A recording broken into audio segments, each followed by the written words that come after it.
like to welcome everybody to another edition of the Major Music Lounge podcast. It's your boy D Dot along with DJ LostNFound. What's good, my brother? I'm chilling, man. How you? Oh man, just been working, man. This is actually the second interview I did today. So, Okay. um, Getting yeah, that working. like, Yeah. yeah, a lot of people reaching out right now. So it's a good problem to have, just getting these shows done, man. Yes, Uh, sir. very good to have you on the show. As we were talking about before, we actually started the show. I do appreciate you reaching out, and getting on. Show is definitely growing, and glad to have you be a part of that. Thank you, man. The feeling is mutual, bro. I appreciate the time, man. No problem at all. So like I got your bio up here right Yeah. next to me, and I did get a chance to listen to the album says Caesar. Caesura. Yeah, Caesar. no, nobody can get it right, so don't feel bad.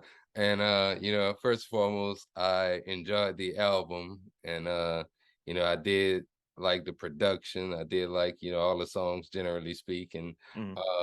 I'm gonna kind of talk a little bit about that, but as far as I noticed you produce and you're artist as well, kind of like myself. Uh, how did you get started with production? Yeah, man. I got started basically at 15. Doing the normal stuff. Go to my friend's house, play Halo. I mean, that's how far back Yeah, we're yeah, going. And then one day, my friends just stopped playing and started messing on the computer on some software. Ends up being Fruity Loops. So what I did after a couple of days of that, them still doing that, I went downloaded it myself, started making beats, and fell in love with it from there, man. But yeah, so it started off at 15, just started making beats, taught myself song structure by listening to rap and whatever, and then on the other hand, just that's kind of not now how far back is that? That's 20 years now. yeah. Um, but kind of grew that eventually into DJing and then now executive producing. So but everything stems from that producer. The ear that I have and all that stuff, everything stems from being a producer. Yeah, yeah. That's kind of like we had a similar path in that regard. I started producing first, Mm, and then I hung out with a lot of artists, and I was just like, let me go ahead and try this rap thing. And yeah, here we are, what, 14, 15 years later now, and that's grown into many other opportunities, and who knows what the future's gonna hold for, right. being an artist and producer. I also noticed, are you originally from Dallas? Nah, nah. So I'm from Jersey. Okay. And then I just lived in the Bronx for about 10 years, New York City slash the Bronx, 10 years. And now I'm in Dallas as of it's about a year now. I've been in Okay. Dallas. Yeah. Uh-huh. So moved the family down here during the pandemic, Yeah. really needed more space, needed a change, slower pace of life. So yeah, we down here in Dallas, but it's beautiful, man. Okay. Yeah. Yeah. I'm out here too, man. So, Oh, uh, word. yeah. Yeah. I'm in Oh, North Dallas, okay. I'm east. I'm like like half in an hour East. out east, over by like Mesquite. Okay. Yeah. Yeah, Yeah. yeah. Not Okay, that all far, right. man. I gotta, check you out if you, got some events going or Yeah, anything, man. yeah, Yeah. Definitely 100%. gotta check you out. Also, noticing on here too, you talked about creating unity in hip hop as a whole. Mhm, And I thought that was something that really caught my eye. Because, for one, what I kind of got out of it is like me being an artist, for example, and the guy I actually told you about before the show, Zach One, he's a Christian hip hop artist. And I wouldn't necessarily consider myself a Christian hip hop artist. mhm. However, like that still didn't stop me and him from being able to create. Like I appeared on some of his projects, and I feel like I look at it kind of as one culture. I look Mhm. hip hop is hip hop to me. Right. Um, what does that mean to you as far as being able to create unity within the hip hop genre? You know, um, I tend to kind of believe the same thing you believe as far as it being one genre. that's a whole conversation that people have, especially within the Christian community. Are you a Christian hip hop artist? Are you an artist that's Christian? Something like that. Um, and I think both can coexist. I don't see a reason why there's an argument at all. You know Yeah, what I mean? I think both can coexist, and that's exactly what I did with this album. I wanted to pay homage to not only like the Christian hip hop side that I'm a part of, but then also just the Christians that I know that are in mainstream hip hop and doing their thing, and living out the truth of who they are.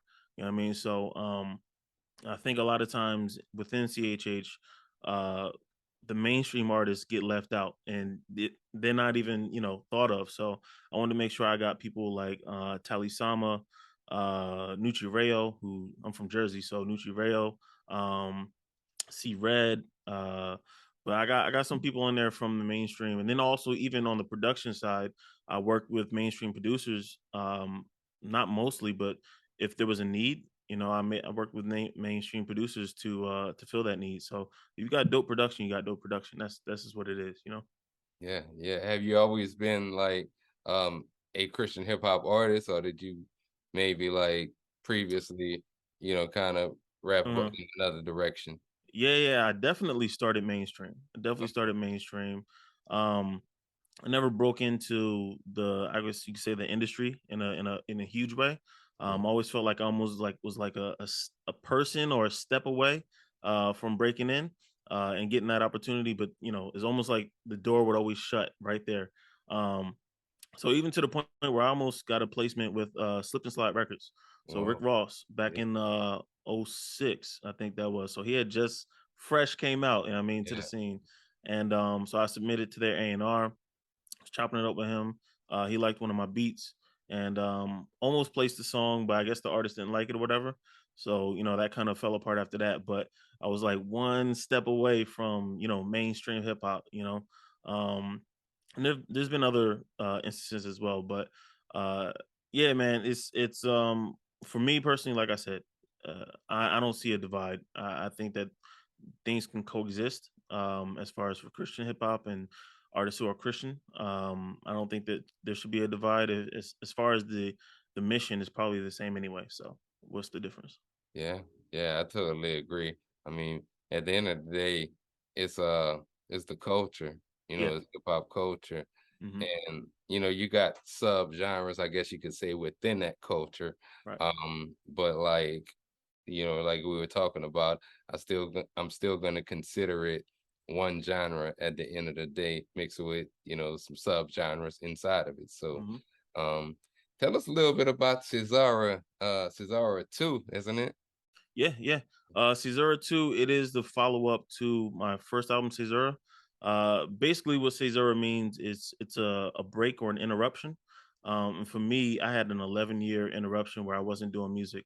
Um, I was completely focused on just getting my life right, being a husband, being a father, working in my local church, doing sound engineering. So that's kind of like for 8 years of those 11, I learned sound engineering. Um, and that was really my focus. Like I always had in the back of my mind, I wanted to get back to producing, but I just never took the proper steps. And financially, it was like I got other things going on, so I can't really focus on that. Um, and then in 2020, January of 2020, financially it made sense, and I felt like there was a need where I wanted to highlight indie artists. So I stepped out and I made the first album, and I had 26 artists on that album. I think 8 songs. And that it had a lot of success as far as just the quality that people ascribe to it. And then that inspired me to make a second one. And this one I wanted to go big, so I got 50 artists. You know what I mean? Wow. So 50 artists on this album, 18 tracks. I know that's a little long for people nowadays, but I think it's important when you're trying to make either a statement or even with art that you just do it intentionally. Yeah. So I didn't want to skimp on tracks and just do like 12. I really wanted that full experience of an album. So it even has an intro and all that stuff. So um, yeah, 50 artists, CHH artists, Christian artists who are in the mainstream.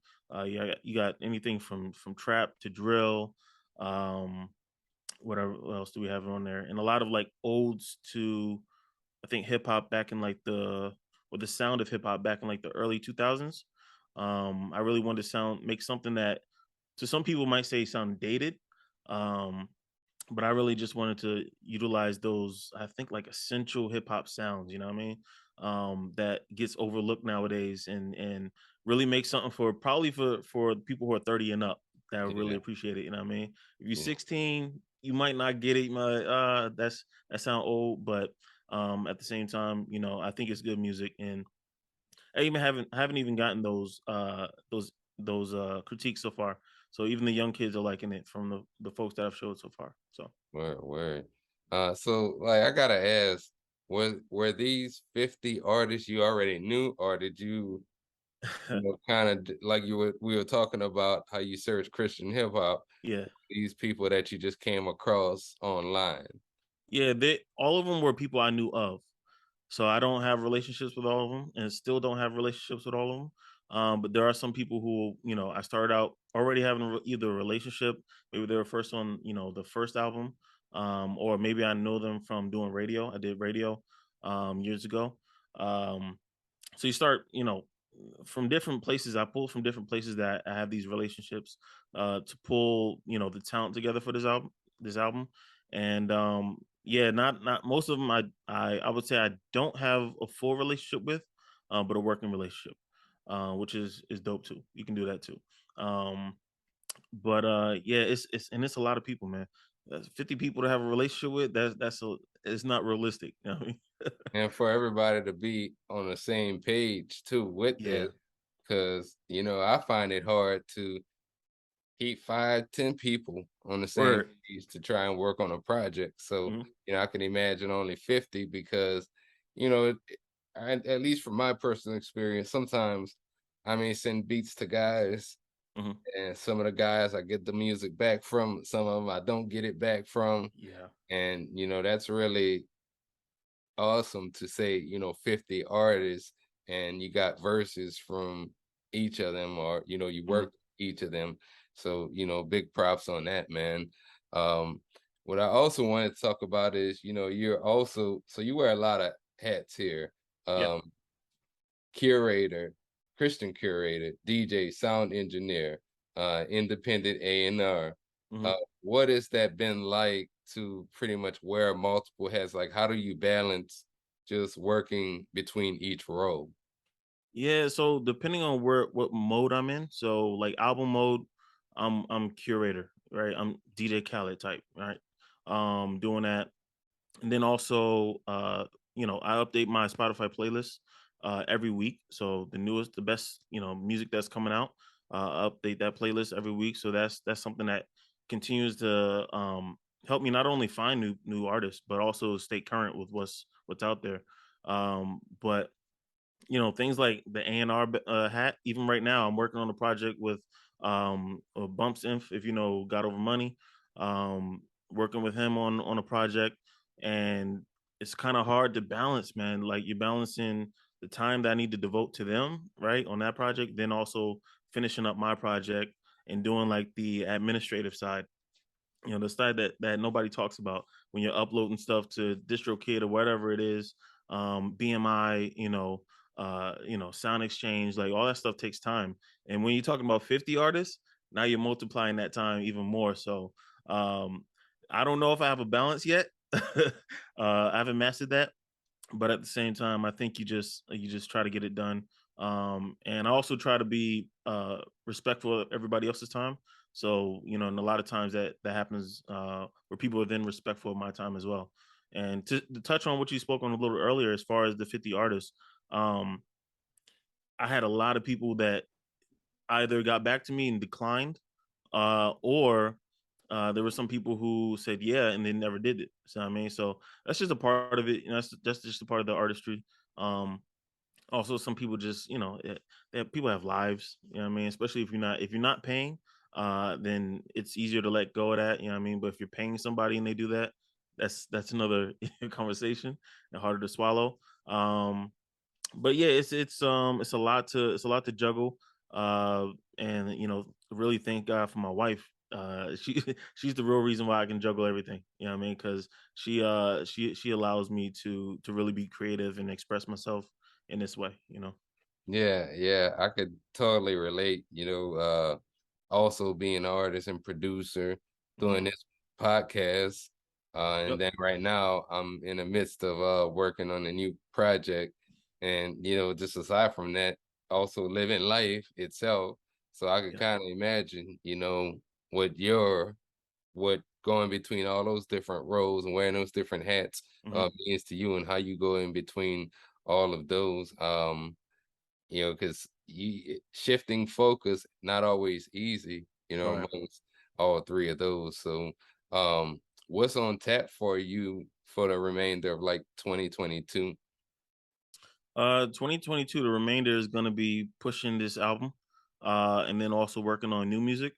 So this is probably my last album for a little while. I really want to see engage the interest. Like, are people really going to rock with just singles, or are they actually going to listen to the album before I start working on something else? Because this it's also a huge financial responsibility as well, and investment. Uh, so I want to make sure that the investment is smart. So, but it's definitely new music that I'm shooting for to release in 2023. So this will probably be the last release of 2022. There is one track that I'm working on that may come out this year, but more than likely everything's 2023 and beyond. Yeah. Okay, okay. And then, one of the things I always like to talk about, as far as being a creator and yourself being a producer and an artist, Mhm. um, what type of message like would you have for any up and coming singer, songwriter, rapper, producer? What kind of message would you have for any upcoming creator? Mhm. I think don't be afraid to work with a team. That's one message you can have, because you can do it all yourself, but I find that it's a little bit easier when you have a team. And even for me, what I do, I can't do it without other people, right? So if I don't get that verse from you, then it messes up my original plan for the song, right? Um, so I think, yeah, be open to working with other people. Uh, then also, man, just uh, expound the bounds of your creativity. I think right now a lot of things in hip hop is you have to sound a certain way. I know there's politics as far as getting playlisted. You have to have a certain sound for certain playlists. Um, if you want to be popular, you have to have a certain sound. So um, expound your sound if you're willing to maybe even be overlooked sometimes. Because for me personally, I think the art is more important than the outcome. Um, but for others, it might not be. So, you can take it or leave it. But I think creativity is always great.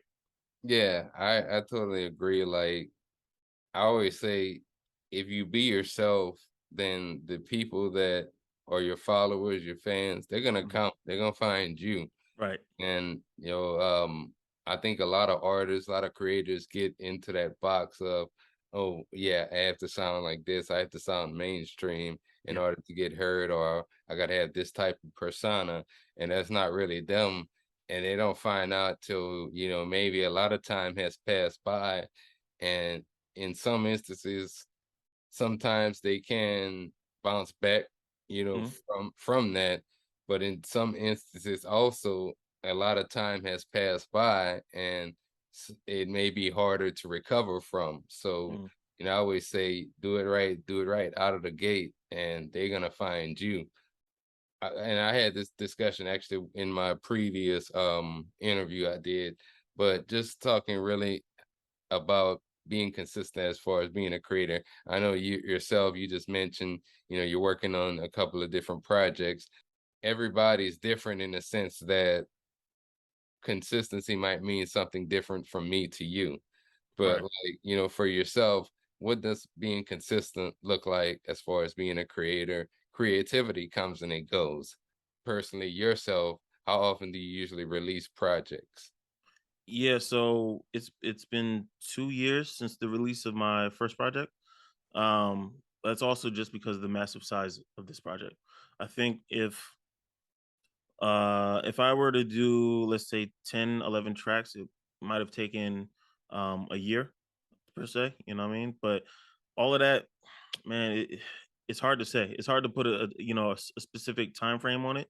Um, because you even look at something like DJing, I laid that down completely during 2020 because not only working on this, but also I just wasn't feeling it creatively. And I honestly haven't touched, turntables or a mixer since. So for me, the goal is more important than the output, like how much and how often I'm dropping, right? You don't want people to forget about you, so that's one factor about Yeah, it, right? So like with this album, I dropped a song every month this year. Uh and that helps, just keep the algorithm going and keep it in your favor. Um but man, there's so much other stuff that goes along with it. It's not just the making music and dropping it. Then you got to do, the not the production, but you have to do, just the PR work, and you're pitching it to curators, and then you're shopping it all over the place, and trying to get it placed. Um, and just coming up with different ways to really market to fans. All that is time consuming. I mean, yeah, it takes a lot of brain energy. A lot of us creatives, I think, are probably not as good on that side because it's more of just the business aspect. But maybe that's where the team comes in, and having a team of people around you that can help out. Um, but yeah, for me, there's no specific thing. I would love to drop every 6 weeks, but it's just not realistic for me. It's peaceful. not Yeah, realistic for me. yeah, and one thing that I like is you mentioned you drop a song every month, Mhm. and you're absolutely right. Like I think that from a lot of people I see, they may not drop albums, every other month or every 6 months or whatever that look like, but they may either drop a single Yeah. every month, they may drop a small EP every, couple of months here and there. Mhm. And I think though with the landscape of music being that it's changed, and you always hear the saying that a lot of the audience's attention span isn't long. You Mhm. you kind of talked about that earlier with Right. the album, and I think though, like, thinking about it recently, I was actually thinking about like nobody's dropped a double album in a long time. For example, that kind of reminded me of a Yeah. double album, what you were talking about. So I think everybody, to at the end of the day is gonna kind of have their own formula that works for them.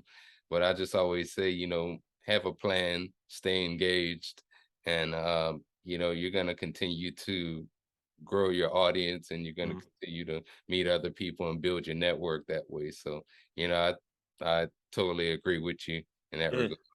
And even you look at Game, right? Game just dropped an album, 30 songs. I haven't even taken a chance to listen to all that yet, right? And most people, from what I hear, is like it's too much music.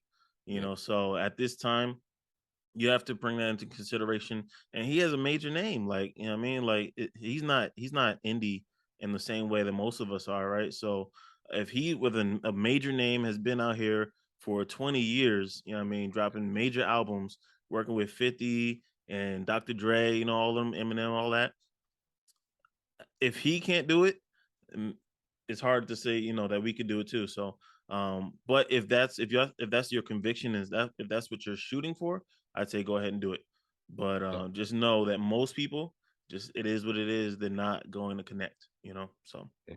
Do you have any like visuals to go with some of these songs too? Or are you planning on shooting any? I would love to. I would love to. So COVID, thank God we're open back up now, but COVID kind of stopped that. I had a song that I wanted to do, but one of the guys is in Canada. So even when we opened back up, Canada was still shut down, so Yeah, he couldn't do anything. And it's like, do I want to, piece together a video where everybody shoots their own stuff? I'd rather not do that just because of like quality and stuff like that. yeah, It's hard to keep the quality up. Um, so it's been tough, man. I have the ideas for visuals, and they may come, but I can't guarantee it just because it's a lot of moving parts. You know what I mean? If I yeah, was the artist like myself and doing the performance, yeah, go out. I shoot my iPhone if I had to, you know. Yeah. But being the executive producer is much harder to bring everything together. Yeah, absolutely right. I remember one time I did a collab years, I think it was about 10 years ago to be real with you. But Hmm. I had shot my part here in Dallas, and the artist I was working with was on the West Coast in Cali. And I had this camera, I had a Canon at the time. I still in fact shoot with it sometimes, but like um my quality was on point. And I'm not gonna put Yeah, this yeah, yeah, guy's name out there, but he sent me his video and I was just like, I yeah. can't put this together, man, because I don't wanna, attach our names to this. So I ended up kind of just using my part as kind of a demo Hmm. demo video with just the first verse, and then I kind of made it out to be a promotional video, Yeah, and yeah. it worked for me in that regard. But you're absolutely right. I would rather be there with the person shooting and exchanging ideas rather Mhm. than trying, at least for a video. Music, that's different. Yeah. Email tracks all day and work, but videos now you got to be in person. Hmm. I'm even thinking about music. If I were to do another album, maybe bringing artists together. So that does mean flying people out or whatever. But bringing artists together, because I think that if you do it for like a weekend, everybody records. A lot of the issues that I came into contact with this time on this album were audio issues like mixing, where maybe you can't hear it in like a demo, but when you go in the mix and you start compressing things and you're making things louder, you have background noise, and then the vocals don't match on songs and stuff like that. So um, that is something I am thinking about. And it's 100 times easier to do everything online, but you run into those issues. Maybe somebody doesn't know how to record their vocals. Maybe they don't have their room, treated properly. Um, and to alleviate that, bringing everybody to one studio for a weekend in recording might be the option, in the answer. So Yeah, yeah. Do you work out of your own lab or you go like to an outside studio? yeah, so for me, I do everything here in my office. Everything's Okay. here, office slash studio. Um, and a lot of stuff I also outsource. So if I, even for like mixing, I like to get other ears. Yeah. I don't want to be just the lone ear because I'm listening to these songs 1,000 times already, and I'm gonna miss things, right? So in order to get the best quality possible, I do bring in engineers for the mixing. Sometimes I'll do a separate engineer for the mastering just to get another ear on it, and sometimes I'll also use like multiple engineers. So there might be three different mixes from three different engineers, and yeah, I just think that it helps to bring the song together and also hear almost like different versions because every Yeah. engineer is different and they have their own style. So there are songs that there's a version that beat out other versions, basically mix Yeah. wise. You know what I mean? And I was like, yeah, that's the one right there. That's how I want it to sound. So yeah, yeah. Yeah, same. I may create here, and Hmm. what I do sometimes is I'll send the mix off to, or I'll send the session off to get mixed by another engineer, Right. just to for them to put their own twist on it. And I may mix a certain way, but just to kind of hear, how they shape your sound to Right. with their vision. Um, Sometimes that, to me, I don't know, it just makes your song kind of, it makes it pop. You may have heard one version of it and it just doesn't quite hit. It might be the drums, it might be panning, it might be one instrument or one sound is louder or needs to stand out more than another. Mhm. And once you send it off to somebody and they put their own vision behind it, you come back sometimes you might have an even better song. So Yeah, that's yeah. why I kind of like to send it out as well. So Yeah, yeah, you got to recognize the engineers, man, because they really bring a song to life, and especially if you got a really good engineer. Like I have, um, my boy Plus 48. He engineered my first album, and then also some of this album. And I specifically go to him because I know he takes more chances than I do. You know, so what he'll do is he'll add drops somewhere that I wouldn't have add drops. And he'll add all these different effects that I normally wouldn't do and use, and I play it safe. But I'll take specific tracks to him that I'm like, I know he'll do something that I'm not thinking of that'll bring this to completion, right? And really bring it to life. So it'll keep the listener's attention. But yeah, definitely shout out to the engineers out there. Shout out to the engineers. Shout out to the engineers. Before we exit the show, where can our listeners first and foremost find you on social Mhm. media? And then where can they find your music? Yeah. So right now I'm trying to push everybody to my website, DJLostNFound.com. That's DJ Lost, the letter N found.com. Basically you have all my social media there, all links to like merch, music, special announcements. Like I'll put all my announcements on my website before even social media gets it. So if you really want to be in the know and be connected, the website, DJLostNFound.com. DJLostNFound.com. Uh, I'm definitely gonna be watching, what you're doing over the remainder of 2022 and going forward. And we're in Dallas, so Yes, sir. hopefully we can get a lab together.